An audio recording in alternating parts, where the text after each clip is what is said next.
नमस्कार मित्रांनो, बघा आपण जे काही पीवायक्यू सिरीज सुरू केलेली आहे महाराष्ट्र सेट परीक्षेची, आपण 2011चे पीवायक्यू बघत आहोत. त्यातील रिझनिंगचे पीवायक्यू बघत आहोत आणि त्यातीलच हा एक प्रश्न आलेला आहे.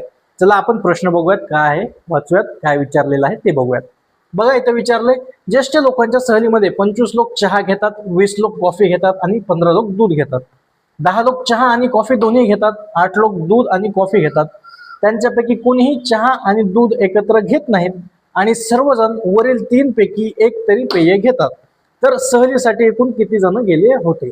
म्हणजे काही एक व्यक्ती आहेत, काही एक पदार्थ पेत आहेत, चहा कॉफी दूध, आणि काही जण दोन्ही एकत्र पित आहेत आणि त्यावरून त्या लोकांची एकत्रित संख्या आपल्याला काढायला सांगितलेली आहे. बघा मित्रांनो, अशा प्रकारचे प्रश्न हे खूप सोपे असतात आणि सेट परीक्षेमध्ये दरवर्षी अशा प्रकारचे 1 किंवा 2 प्रश्न आपल्याला नेहमीच बघायला भेटतात. आणि असे प्रश्न ह्यांची लेंथ बघून आपण सहसा काय करतो, हे स्किप करण्याचा प्रयत्न करतो. तर हे स्किप न करता आपण हे प्रश्न सोडवायला पाहिजेत आणि सोडवल्याच्या नंतर आपल्याला असं लक्षात येतं की हे प्रश्न कसे असतात, सोपे असतात. आणि ह्या प्रश्नामध्ये इतर कुठल्याही क्रिया करायच्या नाहीत मित्रांनो, इथं फक्त बेरीज आणि वजाबाकी ह्या 2च क्रिया आहेत. चला आपण सोडवण्याचा प्रयत्न करूयात. बघा सुरुवातीला एक एक लिहून घेऊयात.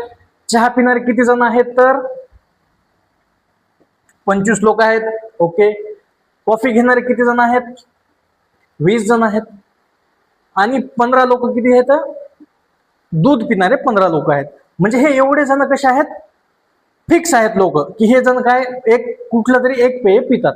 आता नंतरचे लोक कसे आहेत? एकत्रित पेय पिणारे आहेत. बघा 10 लोक किती आहेत? चहा आणि कॉफी घेतात. आणि 8 लोक काय करतात? दूध आणि कॉफी घेतात. आणि त्यांच्यापैकी कोणीही एकत्र चहा आणि दूध घेत नाहीत. म्हणजे बाकीचं काय एवढं हे नाही, म्हणजे सर्व 3 पैकी एक तरी पेय पितात. बघा आता हे एवढे जण आपल्याकडे आहेत आणि त्याच्यातल्या त्यात हे तिघे कसे आहेत? फिक्स आहेत म्हणून. आणि हे दोघं काय करतात? एकत्रित घेतात चहा आणि कॉफी, कॉफी आणि दूध. फक्त ह्या प्रश्नामध्ये काय करायचं आपल्याला, जे एक पेय पितात त्यांची काय करायची आपल्याला बेरीज करायची आणि जे दोन्ही पेय एकत्रित पितात त्यांची काय करायची आपल्याला वजाबाकी करायची. म्हणजे ह्या तिन्हीची काय होणार? बेरीज.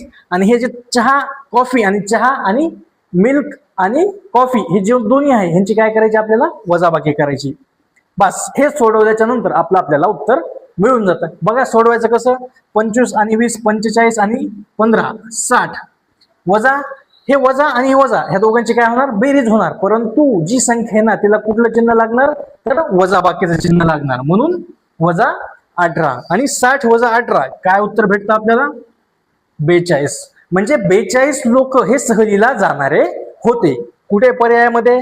तर यस, पर्याय क्रमांक सी. आय होप मित्रांनो प्रश्न तुम्हाला समजला असेल. सोपा प्रश्न होता. भेटूयात नवीन प्रश्नासोबत. थँक्यू.